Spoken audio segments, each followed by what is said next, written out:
Alrighty, hello out there and welcome. I'm Matt Riley. I am the CEO of Blueprint, and welcome to our latest installation of our Careers in Law series. I am incredibly excited today to be joined by a very special guest, Miss Leah Cohen-Mays. Leah, how are you doing today? I'm doing great. How are you? I'm doing good. I'm doing good, as well as we can all expect through these interesting days. Interesting So days. interesting. I feel like I wake up every day and it's a movie. I'm like, okay, are we in apocalyptic times today? Or where are we? What are we doing today? I was going to say, as long as you say it's a horror movie, then I'm Some days, some days it feels like that. well, I'm very excited to have you. Thank you for joining us. We are doing a few things here, but I'm very excited to talk to you. You have so many different perspectives, working at the Children's Law Center as a law school professor, and on the side, you do a little acting and producing. So there's a lot going on that we will dig into. One quick note I wanted to make to all of our attendees today. We do have some people from Blueprint who will be manning the chat box. So if you have questions, please do go ahead and chat them in. We will pass on things to Leah because she has tons of experience for you. Make sure when you do use that chat box, you change it to be sending to all panelists and attendees. That way everybody will see it and we can get that going for great discussion. So Leah, before we jump in, I just wanted to give people a little bit of background on what we are doing here. So let me jump to our next slide. So this has been a series that I have wanted to do with Blueprint for a really long time. We have worked with thousands and thousands and thousands of pre-law students over the years. And one troubling theme that goes on is it's hard to find good information about what life actually looks like in law school and beyond. So because of that, a lot of pre-law students, they don't get all the resources, they don't find all the resources that are out there to help them prepare for law school, know what career possibilities are out there after law school. So what we're doing is we are doing this series where we talk to people like you to give more context, to give tips, advice, guidance to people who were in the shoes that you were before you actually started this journey. So I'm excited to get your unique perspective on it. And then what we're specifically starting with that I'm very excited about is we're doing a series of people who work in public interest or who work on issues of social justice. And with everything going on in the country, I think it has shined a very important spotlight on all of these systemic issues of racism and social injustice and inequality. And I really think it's important for people to understand that lawyers play this incredibly important role in affecting change in society. There's lawyers who are working on the front lines tirelessly every day to make sure that they're fighting to change things, that they're trying to protect the people who don't have the time and resources to protect themselves. And so those are very important stories to tell. So all of that is kind of the lens for what we're doing today. So again, very excited to talk to you. So let's jump right in. So, skipped one. There you are. And talk about some bullet points that we have going on. So we have Leah, who was interested in science, thought about that, went in and was a dancer, an actor, mid-career pivot back to being a lawyer, now is supervising attorney at the Children's Law Center, as well as an adjunct professor at Southwestern. So there's a lot of different angles. So let's jump in. But before I do that, Leah, I'd love to kind of take a time machine back in time and hear a little bit about your journey that led you to law school. Because I know you had a really successful career before then, but one of the things that I'd really like to focus on today is for people who are, mid-career or they've already tried something and been successful in it, like what does that look like to kind of turn your attention back to law school? So could you take us through how that process worked for you? Yes, so I do remember what made me decide to go to law school. I was out in LA. I moved from Miami. I was dancing, touring, I was acting, doing commercials, and I was working full time at Capitol Records. I know it's so random, but they let me go on auditions. So that was my requirement for taking the job. I'm like, if you let me go on auditions, I'll do whatever you want me to do. So I was a coordinator there, and I was allowed to go on my auditions. And after about 7 years, I was having fun, but I realized I was like, I'm not helping anybody. Like, I'm not being productive. And I actually told my boss, I said, I think my soul is drying up. And she was like, do you need to take a leave of absence? Like, what's going on? And I was just like, I'm just not feeling fulfilled. So a friend of mine got me a book called The Purpose Driven Life.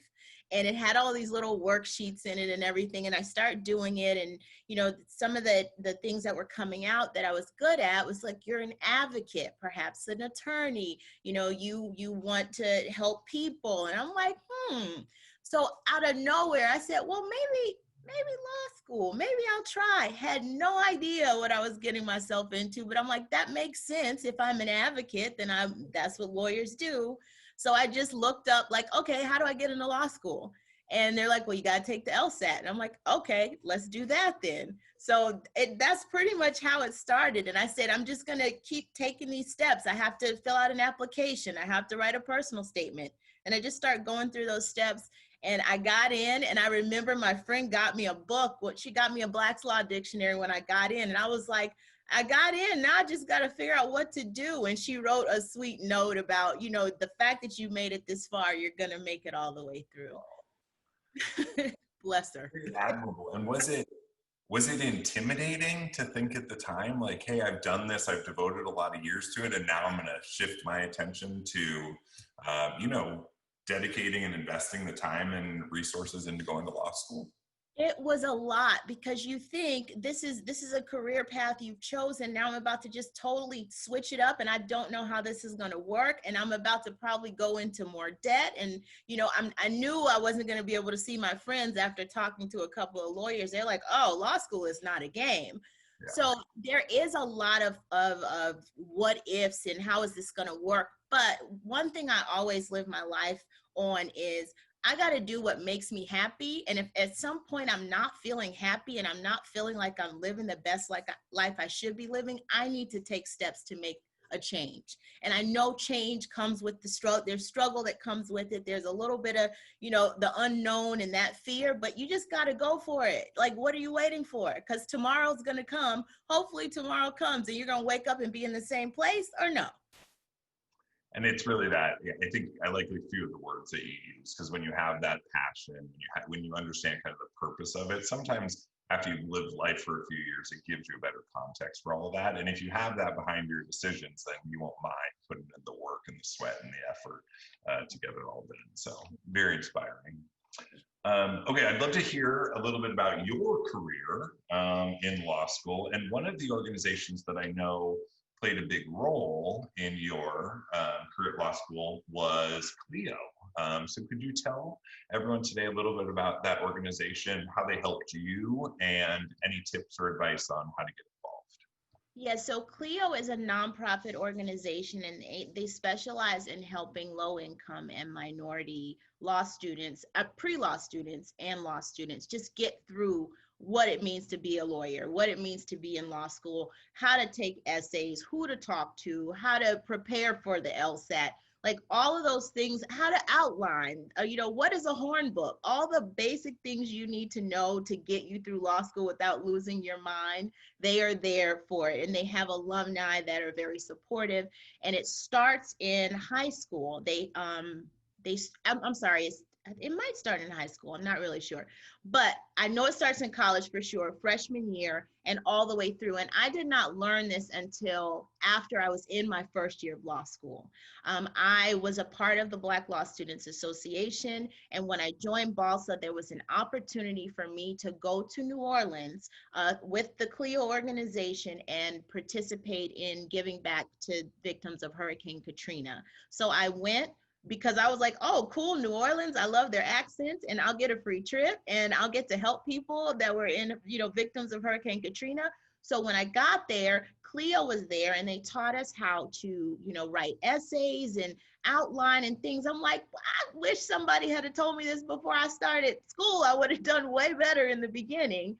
But after that, I really just stayed in touch with them, and I always recommend them to students, especially if you don't have lawyers in your life or if you need guidance. CLEO is the place to go. And I'm sure there are other organizations similar, but they were the ones who helped me the most, I think, to get through law school.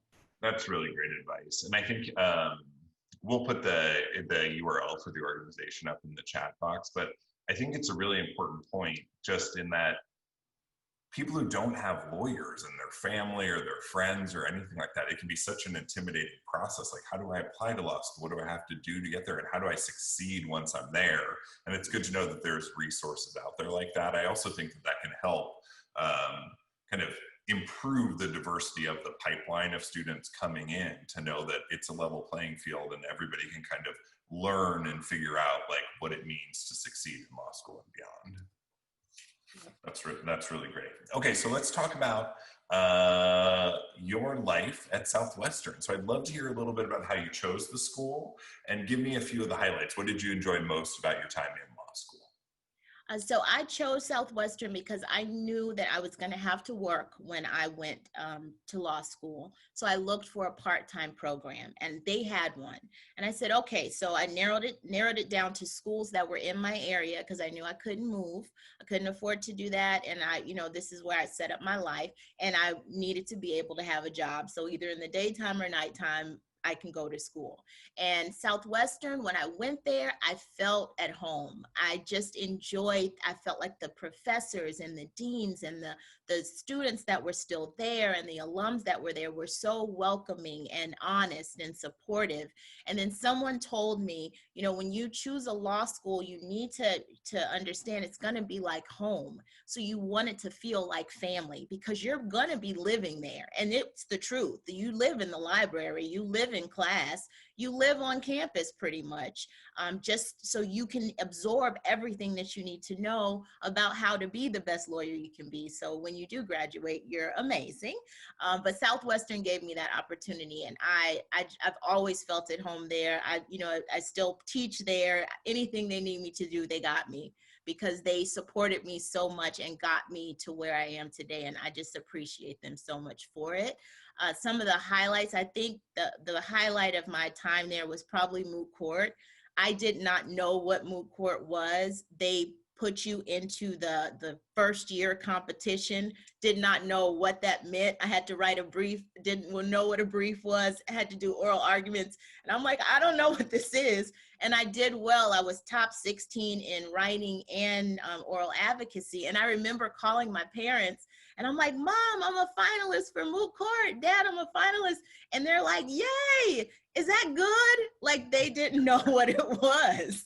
But they were like, but she's doing good, so it must be okay. But I just remember being so petrified about talking about the law in front of judges. And I'm like, oh my goodness. And I did a great job at it. And I was like, okay, Leah, I think you got this. So my time in moot court was so important to me. I learned so much. And now I use those skills in court all the time. I mean, I'm telling you, it's the thing to do. I was like, this is easy now for me to talk to judges. It's nothing.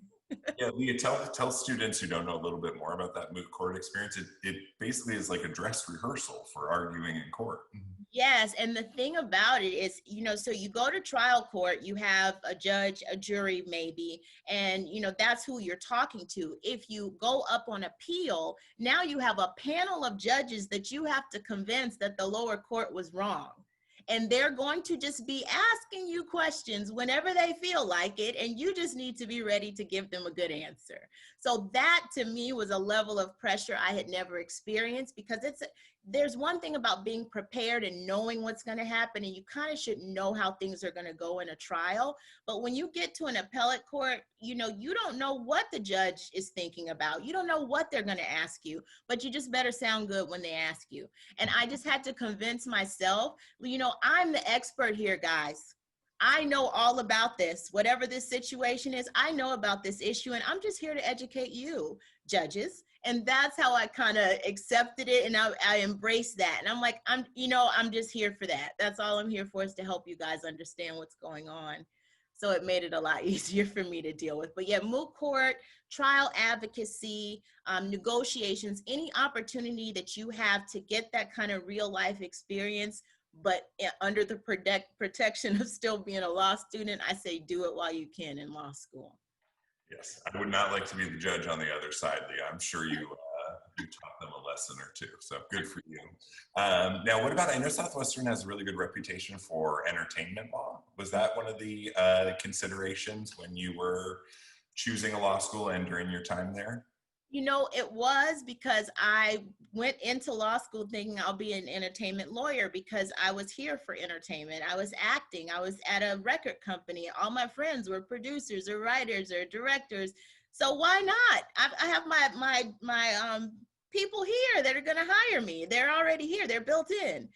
So it was, and I realized Southwestern is like rock star when it comes to entertainment. Like they have a great program. However, I realized I don't like doing contracts. That's not my thing. So I was like, yeah, this is boring.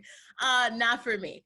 Yeah, So entertainment law is not going to the red carpets, right? It's more negotiating contracts. it is. I mean, you get to go to the fun parties. That's lovely. But a friend of mine who's an entertainment lawyer, she said, you spend your day, Leah, fighting for children's lives, and I spend my day arguing over the size of somebody's name on a billboard. And I was like, yeah, I'm not trying to do that. No, thank you. Right? Do they get the green M&Ms and the Right, right. And what's on the rider? Yeah. No thanks. So I've taken some entertainment classes. I took entertainment law. I took copyright. I took the basics so that if I did need to help my friends, I could. But I refer them out so quickly because that is not for me. It's actually good. It raises a good topic for pre-law students, which is, do you think it's important for a student who's entering law school to have some idea of what field of law they want to practice, or is it okay to come into law school kind of with an open mind? I say come in with an open mind because you're going to have to take your required classes, evidence, contracts up front. And while you're there, you can explore what other areas of law you might be interested in. And like, I know when I started, I thought too, well, maybe I'll do some family law. And then I realized, no thanks, and only because a lawyer told me my family law friends get shot at more than my criminal law friends, because you are fighting for people's money and their children, and they work very hard to get those things, and it's difficult to replace them. And I was like, yep, that's not for me. So I very quickly changed my route there. And that's the thing, is law, you can do so many things. You know, I have friends that work for insurance companies as lawyers in the diversity program. They're not even practicing law, but that law degree is so valuable, and you don't want to close yourself off. And you may get in and think you want to do one thing and realize you don't. It's fine to switch it. Like, why continue down a path if you know it's not going to make you happy? Don't do it. Yeah, it's That motto is, if it's not fun, don't do it. And I know sometimes work is not fun, but I take that in my life. Like, if I'm not getting joy out of it, I probably shouldn't be spending my valuable hours of my life doing it. So let me find something else to do. I like that. Those are words to live by. I certainly think there's probably an inverse correlation between job happiness and being shot at. So let's avoid. Hello. I mean, but some people, I have to tell you, some lawyers live off of that. They're like, ooh, guess what happened today? That's it. I'd rather not, you know, but some people, that's their thing. They thrive off of it. But that's the point, right? Different strokes for different folks. It is, some people find that type of conflict energizing. So, but it's a great point that there's so many different fields you can go into. That is, of course, the point of our Careers in Law series. But yeah, I have a lot of students who will think that they have to write their personal statement about why they want to go into one specific field of law. And I always talk them out of it because you just don't know. You don't even know what your options are at that point.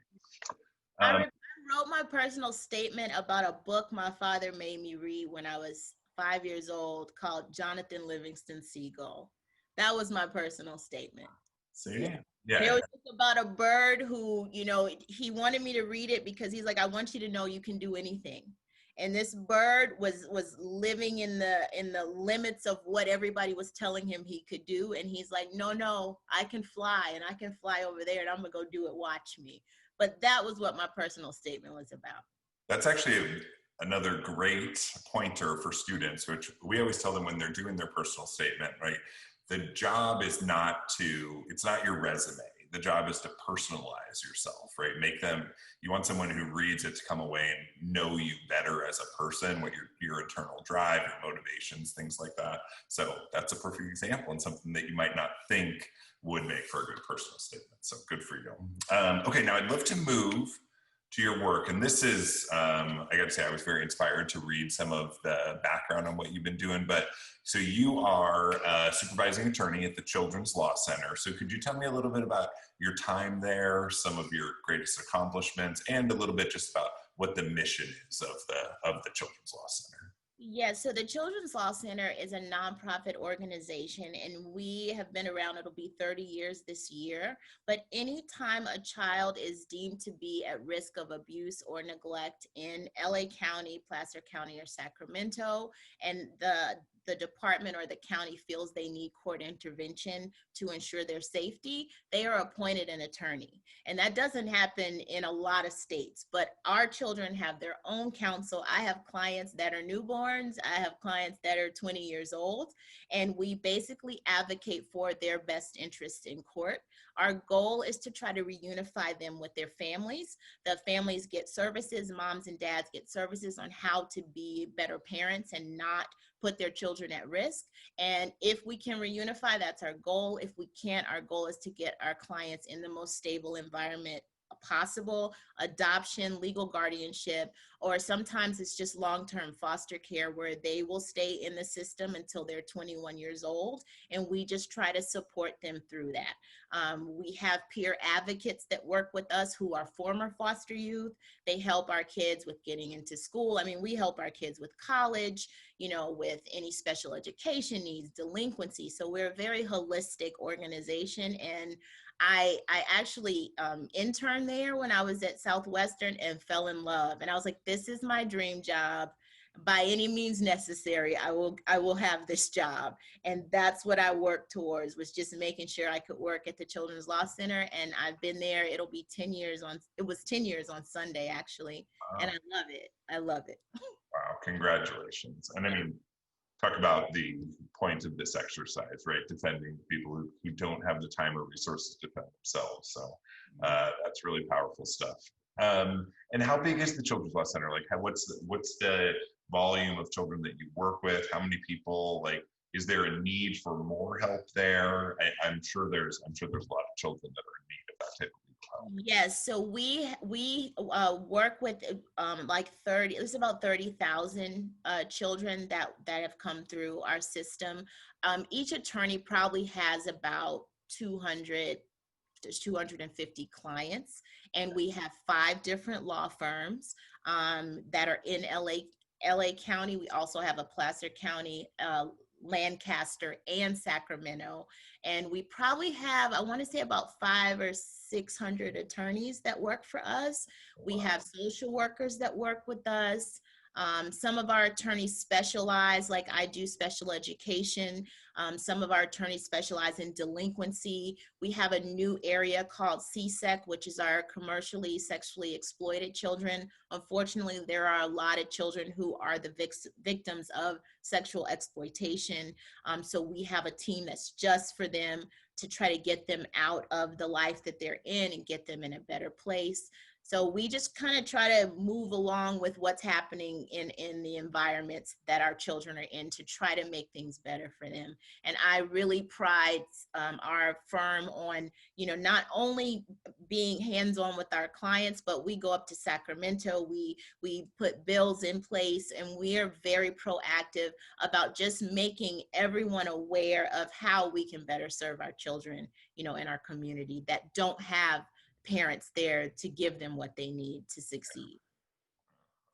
Well, is there, and I have to imagine now that you've been there for 10 years, you probably see the end result of your work, because you can actually watch these children grow up and live through a future that they wouldn't have had otherwise. Yes, and it's so interesting because I know when I first started, I would have clients and they'd be, you know, 1, 2 years old, and I'd have to kind of make a best interest determination based on them not being able to say any words to me. And I would wonder, like, am I making the best decision for their life? Are they going to turn 18 and be like, Leah, you ruined everything for me? I would always worry about that. But now that I have been there, I am seeing some of my clients, just turn into just amazing young people. And I'm like, I hope I had a little teeny bit to do with that.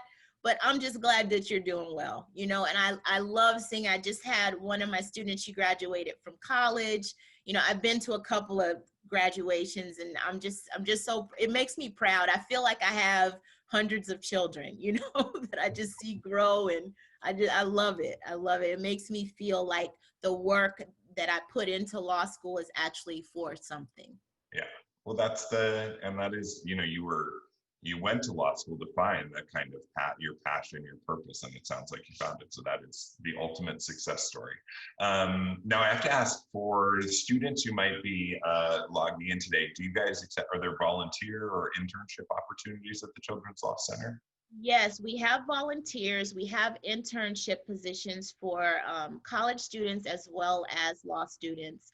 And if you just go to the website, there's a place for you to log on to sign up to do either of those things. There's also an organization called CASA, Court Appointed Special Advocates, and we work closely with them. They are volunteers as well, and a lot of our CASA end up transitioning into the Children's Law Center, or vice versa.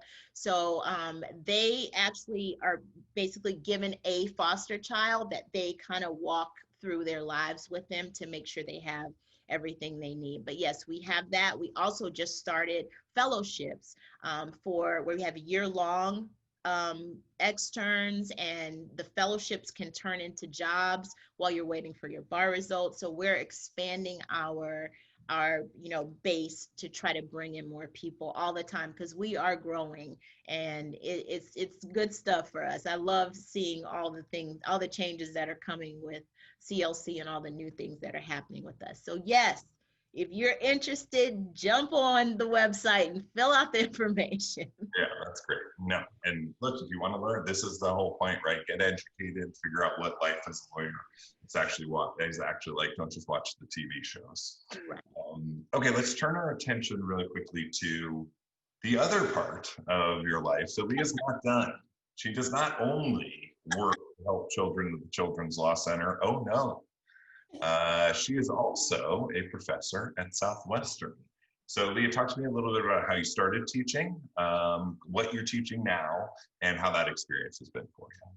So I actually started teaching from one of my professors when I was a student. I was in the Children's Rights Clinic, and I really enjoyed that class and thankfully did a great job in it. And my professor was leaving her position as a teacher because she got promoted, and she's like, I wonder if Leah would be interested.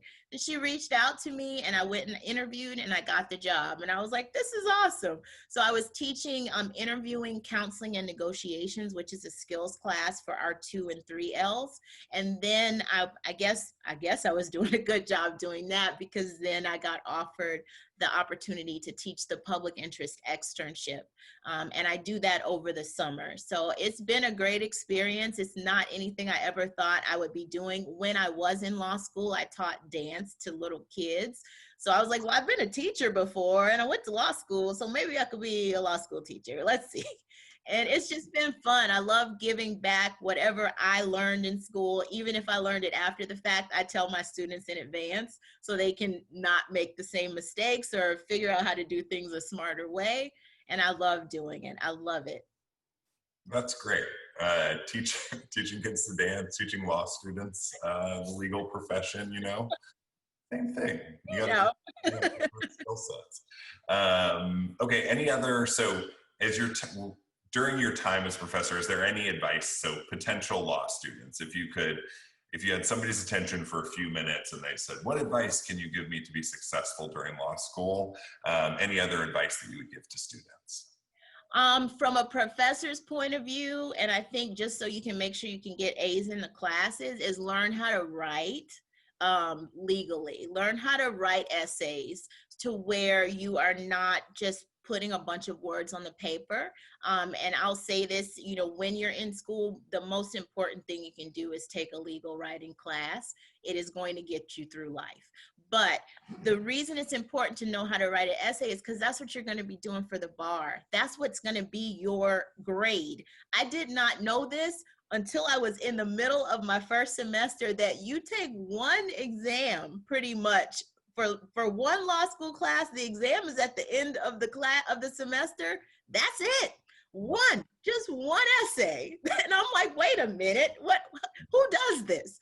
So you just better make sure you know how to write very well for that one essay, that all the information you spent all semester learning can actually make its way to the page in a way that your professor doesn't have a headache from reading it. No points for effort and attendance in law school.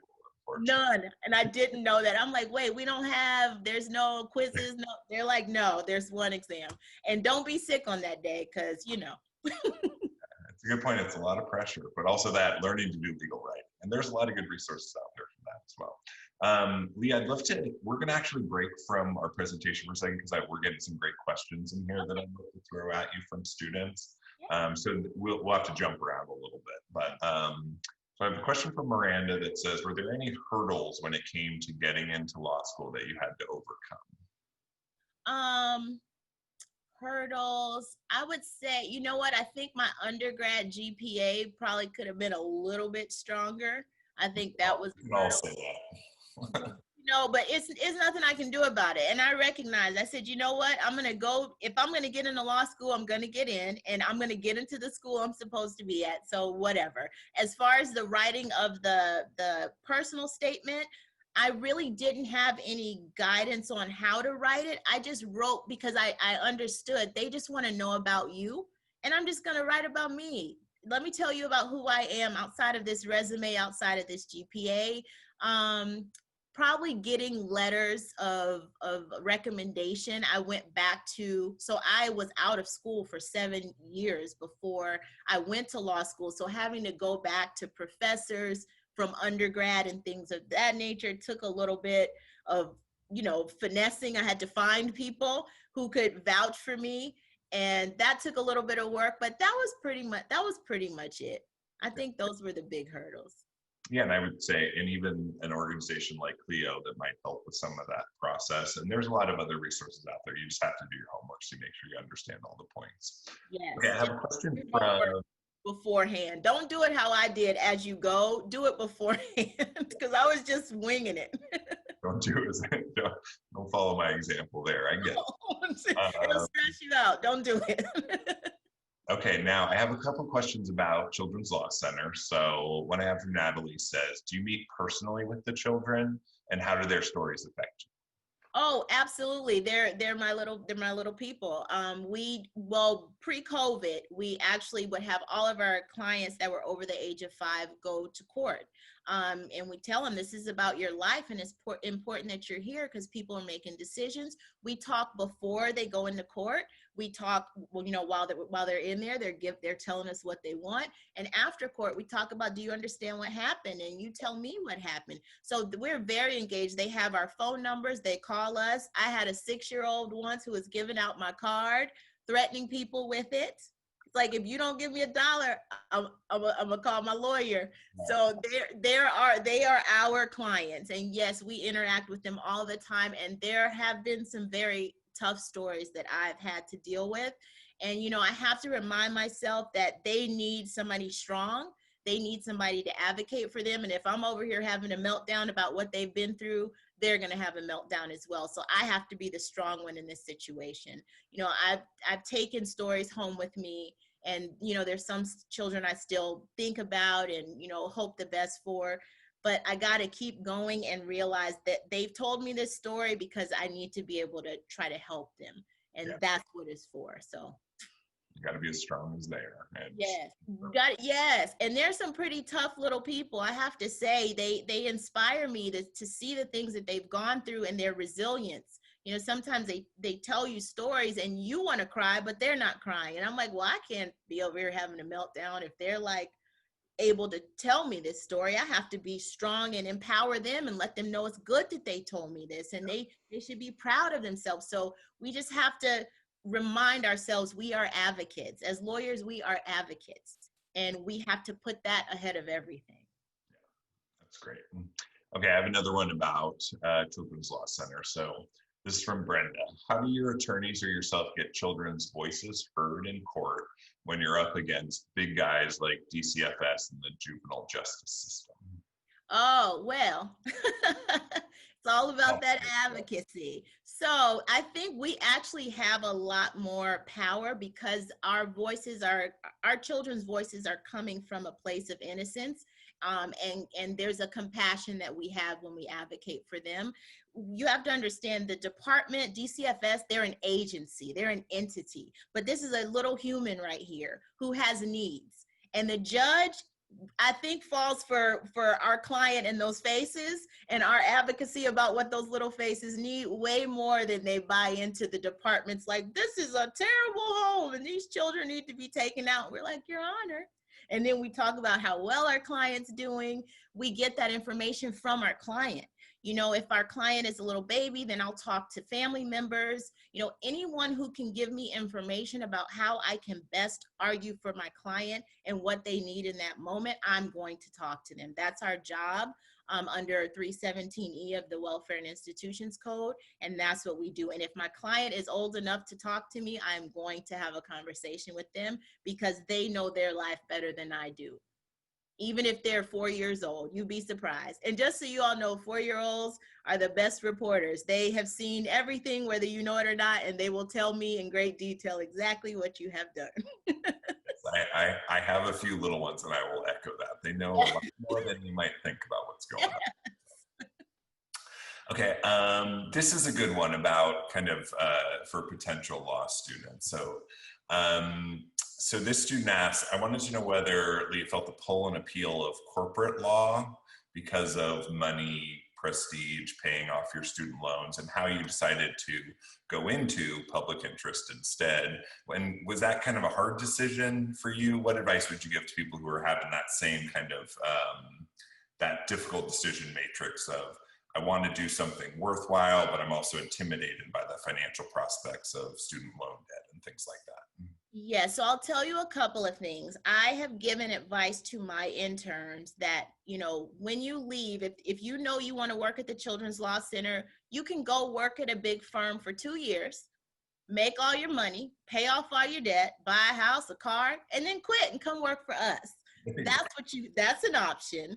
I knew that I didn't have it in me to put 2 years. I'm grown already. I don't have that kind of time. So I said, I want to do public interest because I know I'm going to be helpful in that field. And the dean of Southwestern at that time, Dean Garth, he told me, Leah, you have to do what makes you happy. The money will come. And I was like, oh, that sounds real like ethereal and fluffy. And I don't know if I believe you, but I'm going to believe you because you guys have not steered me wrong. And he was right. I am fine. I'm doing well. I'm very happy. And when I go out with my friends who are practicing corporate law, I don't have to take my laptop. I don't have to have my phone in my hand because they get paid so much is because they are owned by who they are working for. I don't have to worry about that. And that is what makes me feel like I've done the right thing and I work as much as you do and we probably make the same amount, I think. You know, I think when you calculate how many hours they've spent working and how many hours I've spent working, it all breaks down to we make the same amount of money and I get to go home and turn my phone off and not have to worry about it where you don't have that luxury. So it wasn't a hard decision for me. Once I just embraced the fact that I'm going to be doing what makes me happy and it's going to work out. And I can say 10 years later, Dean Garth was right. It has worked out and I don't have any regrets about any of it. Yeah, and I think it's smart. We always tell students it's smart to think that way. You don't want to go into it blind, but it's important to understand there are options, right? There's loan forgiveness programs and things like that. And I'm a part of that. I'm a part of I was aware of that as well. And I was like, well, I want to do public interest. I don't see myself doing anything else. And I'm actually on year 9 of my forgiveness program. So next October, they better get rid of all of it, you know, or I'm going over to the Department of Education and we're gonna have some problems. That deserves a party. Exactly. Okay, well, let's go back. I will see. There's still a few questions, but I want to make sure we don't miss anything because not only is Leah the supervising attorney at the Children's Law Center, not only is she a professor at Southwestern, oh, there's more. We're going to call this your passion projects, and it would be a disservice if I didn't bring up the other things that you were involved in. So, would you tell everyone here that you can be a lawyer and still have creative outlets on the side? Give us a little bit of background in your acting career, your production, all the other things that you're working Yes, so I never never left my soul. Dancing never left my soul. I still love to do it, and I realized being in front of the camera for so long that I want to know what's going on behind the camera because I want to create my own project so I can, Quentin Tarantino my way into whatever project I've created, and I'm going to continue to do that forever. But that's one of the things that makes me happy is performing, and I will always have a place in my life to do that. It makes me a better lawyer, I think. When I have the balance of the things that make me happy outside of law, I can come back to work re-energized. So yes, I do have a production company called Leah Productions. I did do a short film a few years ago, and it was actually based on my job. It was about a little boy who throws a temper tantrum for some cowboy boots. It's a very short, simple film, but my job actually used it in a couple of like parenting trainings that they had about how to appropriately discipline your child and alternative forms of parenting. And I did not expect that, but they did. And I was like, well, that's pretty cool. And I can merge the two. I'm in post-production now for a film called Lifeline. It's a short film, and it's actually about adoption. And I got that job co-directing it because of my work with the Children's Law Center. The production company was really interested in the fact that I worked with foster youth and youth that had been adopted, and the guy who wrote the piece was adopted. So we just had a connection off of that. And now I have a film now called Givers of Death. I know, totally off topic from what I do typically, but it's interesting because it is a feature film, and it's about a virus that has wiped out a third of the Earth's population, and there's no cure. Leah, bad timing. Right. I'm like, what is that all about? But that's actually, we finished that, and it's actually going to premiere at the end of this month at the 24th annual Black Film Festival. That was supposed to be in Miami, but due to COVID, it's going to be online. Congratulations. Thank I you. have just one follow-up question. Yeah. How do you manage everything? That is, it sounds like you have about 6 full-time jobs. So I don't know if your time management and multitasking is your other skill set that you haven't shared with us. How do you juggle it? You know what? I think I'm a multitasker by nature. I think if I'm only doing one thing, my mind is going in too many places. So I always try to find a balance. I don't get as much sleep as the average person. I think I got that from my parents. It's in my DNA. I don't advise you all to not sleep, though. Please get your rest. And I have to make time for the things that make me feel good. I have to, even if it's just, 30 minutes a day that I'm working on my production, then that's fine. But I got to figure out a little bit of time to do it. And then I take advantage of my weekends when I don't have to be in the office. I take full advantage of that. And I'm working on being better at managing my time. That's so important, is making sure that you're using every moment of your time as wisely as possible. But that's a skill that I'm still in the process of learning. We all are, but I think you might have life coach as the other near future. Okay, I have a couple other questions that have been chatted in that I think are really great for you. So here's one from Ray. What are the biggest challenges you would say for students that have been working in the workforce for a while and then decide to pursue law school in a legal career? So I do think it's a big adjustment because you're in the routine of working, and law school is a whole nother beast where you're just like, wait a minute, what are we doing? Also, you're going to be with students who may have just come out of, undergrad, and they're a different breed. They are and you're just like, what are you doing? What is going on around here? So I think just adjusting to a new world is the biggest thing. I do think there's an advantage, though, to having been in the workforce and going to law school. You just have a different mindset and you're a different focus. And I don't have the time to play around. I am here to work and learn and get A's. That's it, and pass the bar. So you're driven in a way that I think if you just come out of undergrad, it's a different energy. You're kind of still trying to have fun and figure it out. After you've been in the workforce, you don't have that kind of time. Yeah, ain't nobody got time for that. There's nobody got time for that. Okay, here's another one for you. This is from Tim. So Tim says, I work in the film industry as well.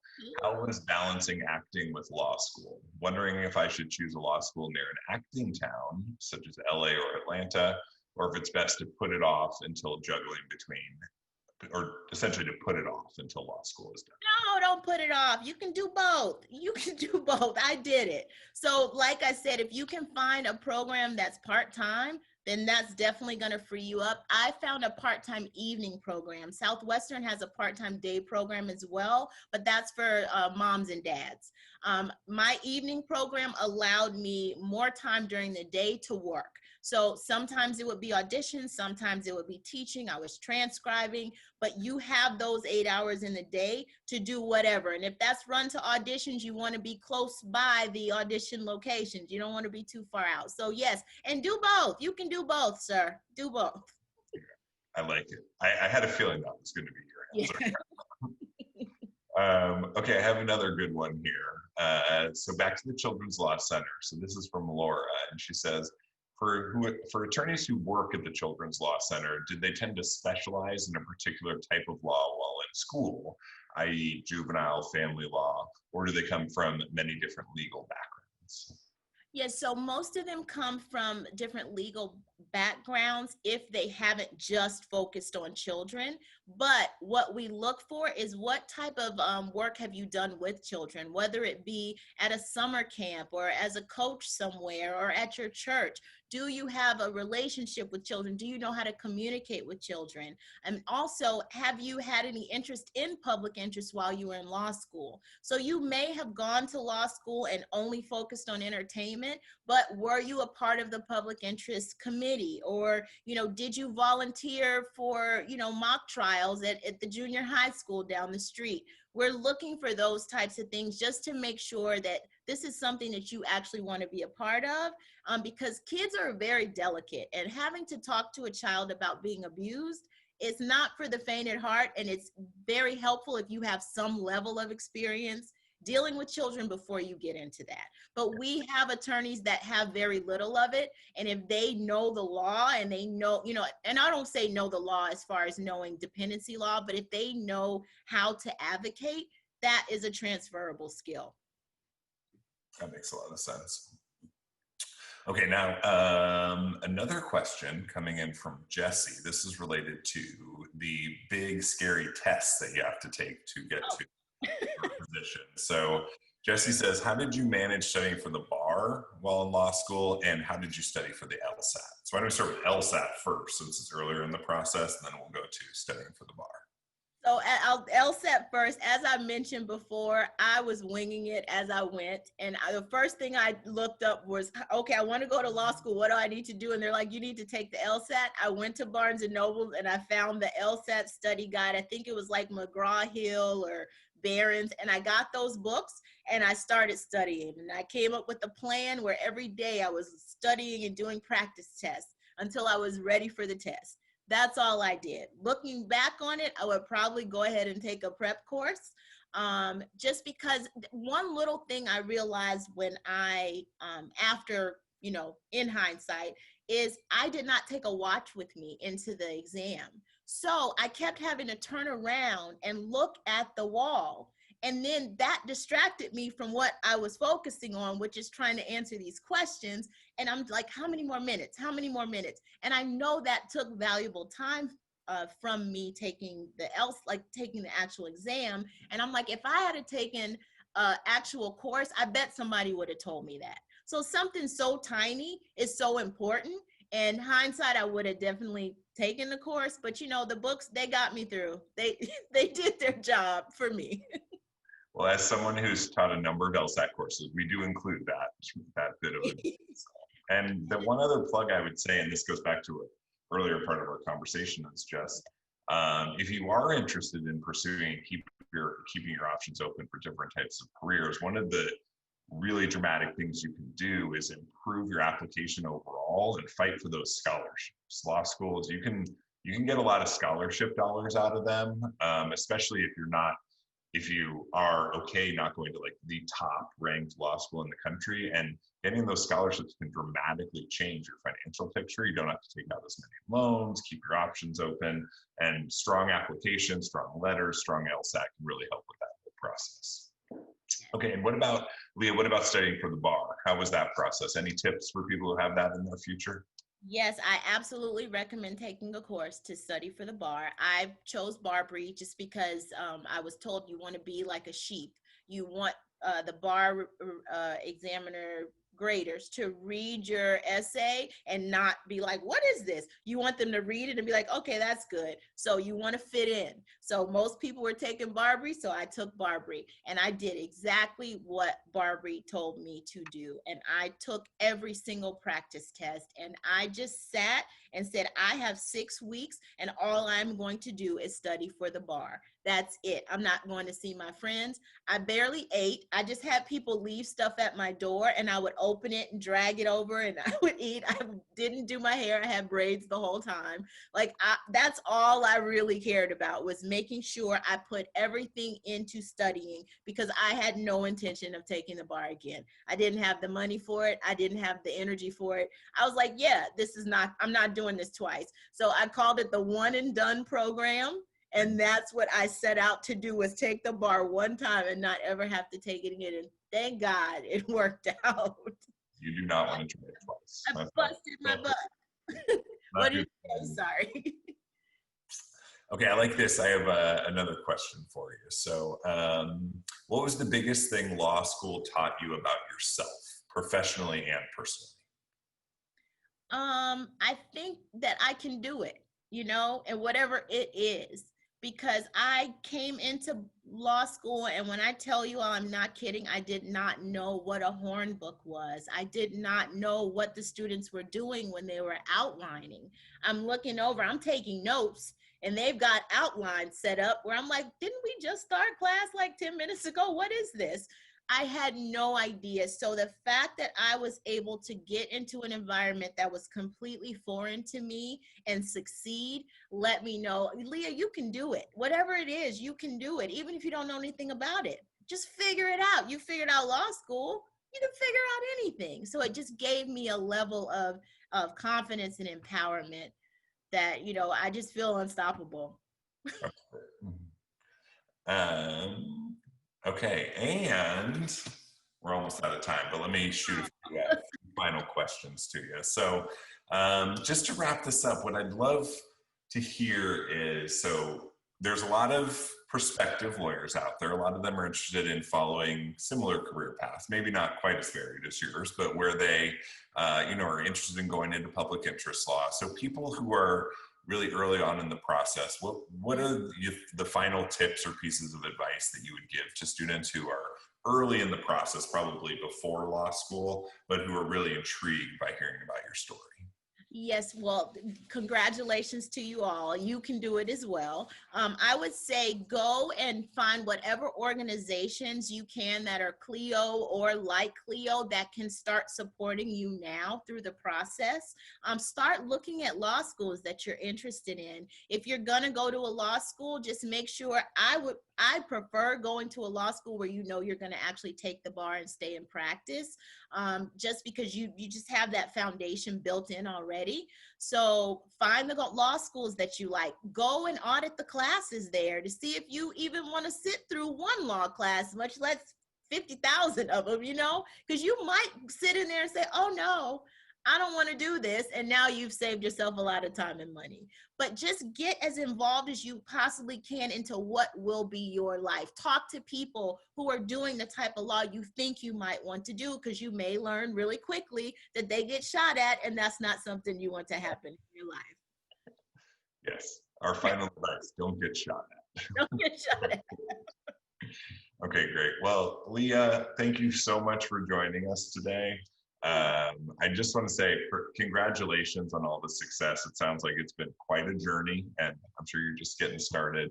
It's certainly inspiring for all of the pre-law students out there. So thank you for taking the time today to share your experience. For sure. And I know there are a lot of questions in the chat. So if anybody wanted to ask any questions, you guys can send them over and I'll answer them for you. You know, I want to make sure everybody has what they need. If you have any extra questions about CLC or just life in general, just let me know. So.